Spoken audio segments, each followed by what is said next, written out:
Boss, gusto mo bang malaman ang secret features ng inyong phone? Ang cellphone mo ganyan, naka-turn off ang screen.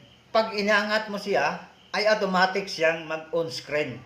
Yan ang ituturo ko sa inyo kung paano yan nangyari. Tayo, paano i-set up ang rest to wake? Itap natin ang settings. Ang sunod, itap natin ang special function. Din ang sunod, itap natin ang micro intelligence.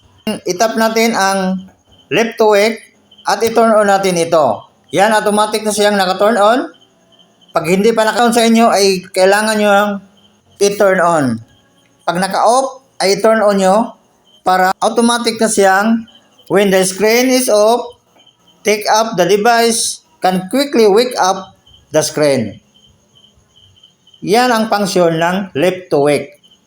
Hindi ka na kailangan, that's all, power button. Dahil kapag lagi mong ginagamit ang power button, on and off ay mabilis masira.